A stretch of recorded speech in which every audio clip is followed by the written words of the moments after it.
বন্ধুগণ, স্বাগত। দেশ বিদেশের খবর নিয়ে আমি শীতাংশু। এই ভিডিওটি ভালো লাগলে আপনারা লাইক করবেন, শেয়ার করবেন এবং চ্যানেলটি সাবস্ক্রাইব করবেন, এই অনুরোধ করছি। আজকে আমাদের পড়শি রাষ্ট্র পাকিস্তানেরই একটা স্টোরি শোনাব। আগে আমি একটু একদিনের আমার পুরনো ভিডিওতে এটা নিয়ে একটুখানি টাচ করে গেছি। আপনারা যদি সেটা শুনে থাকেন তাহলে সেটা হয়তো শুনেছেন যে পাকিস্তানে একটা ভয়ানক বম ধামাকা হয়েছে। তো সেটাই আজকে আমি আগে একটুখানি টাচ করেছি, আমি বিভিন্ন খবরটা পেয়েছি। তো আজকে আমি ডিটেলে সেটা সার্চ করে পড়ছিলাম। সমস্ত নিউজ চ্যানেলই সেটা নিয়ে রিপোর্টিং করেছে। আমাদের ভারতের নিউজ চ্যানেলও করেছে, পাকিস্তানি নিউজ চ্যানেল করেছে এবং বিদেশি নিউজ চ্যানেল আপনার বিবিসি, আল জাজিরা, তারপর বেরনামা হচ্ছে একটা মালয়েশিয়ান চ্যানেল, বেরনামা। তো এসব বিভিন্ন বিদেশি চ্যানেলও এইটাকে নিয়ে কিন্তু নিউজ করেছে। তো কি হয়েছিল ব্যাপারটা হচ্ছে 9 নভেম্বর গত শনিবার সকাল 8:45 বালুচিস্তানের যে কোয়েটা স্টেশন আছে, রেলওয়ে স্টেশন, সেই রেলওয়ে স্টেশনে একটা ভয়ানক বম ধামাকা হয়। তো সেই বম ধামাকাটাতে প্রায় 26 জন মারা যায়। যেই সময় এই বম বিস্ফোরণটা হয় সেই সময় স্টেশনে প্রায় 100 জন যাত্রী দাঁড়িয়েছিল। এই ট্রেনটা বালুচিস্তান থেকে পেশোয়ার যাচ্ছিল। তো স্বাভাবিকভাবে সকালের দিকে লোক এক স্টেশন থেকে আরেক ডেস্টিনেশনে যাবে, প্রচুর ভিড় ছিল স্টেশনের মধ্যে। তো সেইখানেই এই বম বিস্ফোরণটা হয়। তো এই 26 জন যে মারা যায়, সেই 26 জনের মধ্যে 6 জন হচ্ছে রেলের কর্মচারী ছিল তারা। বাকি 1 ডজনের বেশি পাকিস্তানি সৈন্য ছিল সেখানে বসে। তারাও ওই রেল স্টেশনে ট্রেনে চড়ে পেশোয়ারের দিকে যাচ্ছিল। তো এর বাইরে সেখানে 60 জন লোক ঘায়েলও হয়, মানে ভয়ানকভাবে ঘায়েল হয়। তার সব সেই স্টেশনের ছবি এবং সে ঘায়েল লোকজনের ছবি, হাসপাতালে তাদের চিকিৎসা চলছে সেসব ছবি ইন্টারনেটে এসে গেছে এবং এটা খুবই দুঃখজনক ঘটনা। তো এই বম ধামাকাটার পিছনে কারণটা কি? এই বম ধামাকাটা আসলে যেটা ওখানে বিএলএ বলে একটা সংস্থা আছে, এই বিএলএ একটা বিচ্ছিন্নতাবাদী দল, বালুচিস্তান লিবারেশন আর্মি। এরা বালুচিস্তানটাকে পাকিস্তান থেকে আলাদা করে একটা আলাদা দেশ, আলাদা একটা রাষ্ট্র বানাতে চায়। এই বালুচিস্তান লিবারেশন আর্মি এরা প্রায়শই বিভিন্ন জায়গায় এই পাকিস্তানের সৈন্যবাহিনীকে আক্রমণ করে এবং অতর্কিত আক্রমণ করে তাদেরকে ঘায়েল করে, তাদেরকে উন্ডেড করে, তাদেরকে হত্যা করে। এবং এরা একটা রিবেলিয়ান গ্রুপ, বিচ্ছিন্নতাবাদী শক্তি। এবং এরা শুধু পাকিস্তানও এইদিকে বিচ্ছিন্নতাবাদী শক্তি হিসেবে ডেজিগনেট করেছে। এবার দিয়ে ইংল্যান্ড, ইউনাইটেড কিংডম এবং ইউএসএ, আমেরিকা, এরাও কিন্তু একে বিচ্ছিন্নতাবাদী শক্তি হিসেবে ব্যান করেছে। এদের এই বালুচিস্তান এরিয়াটা ইরান এবং আফগানিস্তানের বর্ডারিং এরিয়া। পাশেই আছে ইরান এবং পাশেই আছে আফগানিস্তান। তো এই বালুচিস্তান একটা খুব মিনারেল অর্থাৎ খনিজ সম্পদের দিক দিয়ে খুবই একটা সমৃদ্ধ জায়গা। এবং এটা একটা বালুচিস্তান প্রদেশ পাকিস্তানের সবচেয়ে বড় প্রদেশ। এবং এখানে কিন্তু এত বড় প্রদেশ এবং এত খনিজ সম্পদে সমৃদ্ধ, তেল, গ্যাস, কয়লা এসবে সমৃদ্ধ হলেও কী হবে, কিন্তু এখানকার মানুষের দারিদ্র্য ভয়ানক। এবং এই যে এখানকার মানুষ, তাদের একটা অভিযোগ আছে যে আমাদের রিসোর্স নিয়ে যে পাকিস্তান তাদের নিজেদের যে ইসলামাবাদ, পাঞ্জাব এবং অন্যান্য জায়গাকে উন্নত করেছে, কিন্তু আমাদের জন্য কোনো সুযোগ সুবিধা, বেসিক ফেসিলিটিস, বেসিক অ্যামিনিটিস তার কোনো ব্যবস্থা হয়নি। তো সেটা তাদের হচ্ছে সবচেয়ে বেশি রাগের ব্যাপার। সেই জন্য সেখানে বিভিন্ন বিচ্ছিন্নতাবাদী গোষ্ঠী তৈরি হয়েছে, যারা পাকিস্তান সৈন্যদের সঙ্গে প্রায়শই বিভিন্ন জায়গায় লড়াই লেগে থাকে এবং লড়াইয়ে তাদেরকে অতর্কিত আক্রমণ করে, তাদেরকে হত্যা করে এবং তাদেরকে ইনজিওর্ড করে। তো এইটা হচ্ছে তাদের এই যে ইয়েটা করেছিল, বম ধামাকাটা করেছিল, এটা তাদের উদ্দেশ্য। এবং তারা এটা দাবিও করেছে। এটার পরে তারা বলেছে, বিএলএ বলেছে যে আমরা এটা একটা সুইসাইড বম ধামাকা করেছি এবং এর পিছনে আমাদের উদ্দেশ্য ছিল যে ওখানে যে আর্মি পার্সোনেলরা বসেছিল তাদেরকে টার্গেট করে এই বম ধামাকাটা করা, যাতে তাদের সবচেয়ে বেশি ড্যামেজ হয়। এবং সবাই জানেন যে যে কোনো জায়গাতেই যখনই একটা বিচ্ছিন্নতাবাদী শক্তি একটা দেশকে একটা দেশ থেকে আলাদা হয়ে অন্য একটা দেশ করতে চায়, একটা দীর্ঘস্থায়ী এরকম লড়াই চলে, বিভিন্ন জায়গাতেই চলেছে। তারপরে সেই সব দেশ কোথাও কোথাও স্বাধীনতা পেয়েছে, কোথাও কোথাও পায়ওনি, এরকমও ঘটনা কিন্তু ঘটেছে। তো যাই হোক, এই ঘটনাটা হওয়ার পরে বিভিন্ন বিশ্লেষণ চলছে, সবাই বিশ্লেষণ করছে এবং নেতাদেরও বিভিন্ন বক্তব্য আসছে। পাকিস্তানের প্রধানমন্ত্রী শাহবাজ শরীফ, তিনি এটা ভীষণভাবে কন্ডেম করেছেন।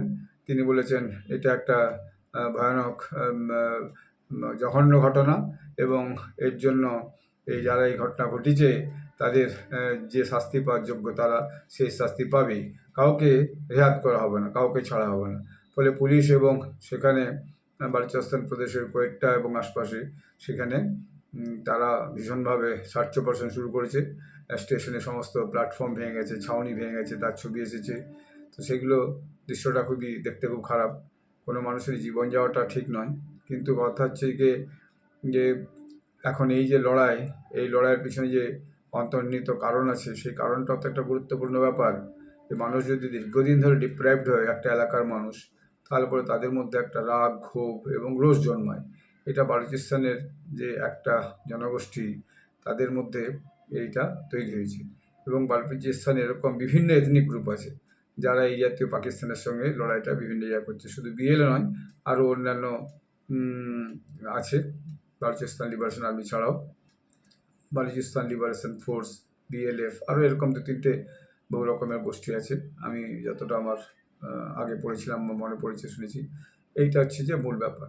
আরও ওদের একটা ব্যাপার হচ্ছে কি, যে বিএলএ এরা কিন্তু সেই প্রথম নয়, এরা বিভিন্ন সময়েই বিভিন্ন জায়গায় অন্যান্য লোকজনরা আক্রমণ করে। যেমন এই কিছুদিন আগেই ওরা একটা ডুকি বলে একটা জায়গা আছে, সেই ডুকিতে মাইনিং ওয়ার্কার্স যারা খনিতে কাজ করে সেখানে তারা কাজ করছিল, তো হঠাৎ সেখানে অতর্কিত আক্রমণ করে 20 জন মাইন ওয়ার্কার্সকে তারা কিন্তু গুলি করে হত্যা করেছিল।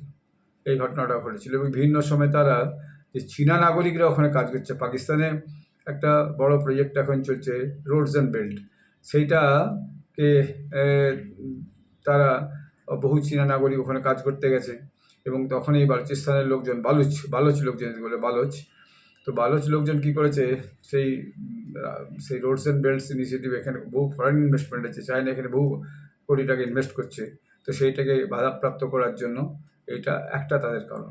অন্য একটা তাদের কারণ হচ্ছে একটা CPEC, China Pakistan economic corridor তৈরি হচ্ছে, সেটা গদর পোর্ট পর্যন্ত যাচ্ছে, তো সেটাও যাতে ব্যাহত হয়, সেটাও একটা তাদের কারণ। তো এইটা ঘটনাটা ঘটেছে। তো এখন বিষয়টা হচ্ছে কি, যে পাকিস্তানে তো অবিরত ভারতে এই উগ্রপন্থী পাঠাচ্ছে, হ্যাঁ, তাদেরকে যে পাঠাচ্ছে বিভিন্ন উগ্রপন্থী গোষ্ঠী পাকিস্তানে, ভারত বিরোধী উগ্রপন্থী গোষ্ঠী পাকিস্তানে বসে আছে এবং তারা কাশ্মীরে রেগুলার একটা অরাজক অবস্থা শুরু করে রাখতে চলছে। তো ভাই দেখো এবারে নিজেদের দেশে হলে কেমন লাগে, ভারতের বুকে যেটা করছে, এবং শুধু এইটাই প্রথম নয়, পাকিস্তানে করছে এটাই নয়, এর আগেও আমরা মুম্বাই অ্যাটাক দেখেছি, আরও বিভিন্ন ভারতের বুকে যে সমস্ত অ্যাটাক হয়েছে সেগুলো আমরা দেখেছি, আমাদের অভিজ্ঞতা কম নয়। তো এখন নিজেরাই যে উগ্রপন্থী পুষছ, তো সেটা দেখেই সেখানেও তোমাদের ওখানে এগুলো হচ্ছে। তো এটা খুব ভাবার বিষয় যে এইভাবে পাকিস্তান কীভাবে একদিকে এখানে চলছে, আর একটা খাইবার পাখতুনওয়াতেও চলছে, সেখানকারও তেহরিকি তালিবান পাকিস্তান টিটিপি বিভিন্ন সময়ে পাকিস্তানের সৈন্যদের উপরে আক্রমণ করছে, কখনো ধর্মস্থানে আক্রমণ করছে, কখনো স্কুলেই আক্রমণ করছে, এই সমস্ত হচ্ছে। এবং পাকিস্তান অবিরত আফগানিস্তানকে দোষারোপ করছে, তালিবানকে, যে ওখান থেকে সেখানে করে চলে যাচ্ছে। তো আফগানিস্তান সেটা অস্বীকার করছে, বলছে আমাদের মাটিকে ব্যবহার করে কেউ সব করছে না, এটা যা হচ্ছে পাকিস্তানের আভ্যন্তরীণ ব্যাপার। আর এই বালুচিস্তানের ব্যাপারেও, বিএলের ব্যাপারেও, বালুচ যে লিবারেশন যোদ্ধা যারা আছে বিভিন্ন গোষ্ঠী, তাদের ব্যাপারেও পাকিস্তান প্রায় বলে এদিকে ইরান মদত করছে, এরা ইরান থেকে এসে করে চলে যাচ্ছে এবং ইরানে যে আশ্রয় পাচ্ছে, যেহেতু বর্ডারিং এরিয়া, ওখানে আশ্রয় পাচ্ছে। তো ইরান আবার সেটাকে অস্বীকার করবে, আমাদের এখান থেকে এসব কিছু হচ্ছে না, কোনো দেশে এসব স্বীকার করে না।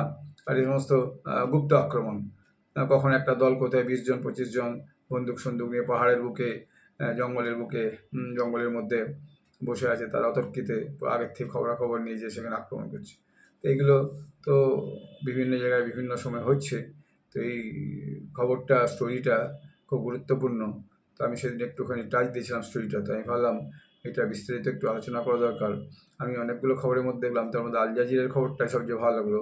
ওরা খুব ডিটেল লিখেছে, আল জাজিরা যে ইংলিশ, তারা খুব ডিটেল লিখেছে যে এই ঘটনার পিছনে কী কী হয়েছে, কী না হয়েছে, ব্যাকগ্রাউন্ডটা কী আছে এবং কেন এগুলো ঘটছে। এবং এটা খুবই লিখেছে, এবং ওরা লিখেছে যে বালুচিস্তানের লোকজনকেও পাকিস্তানি আর্মি খুব টর্চার করে বিভিন্ন সময়।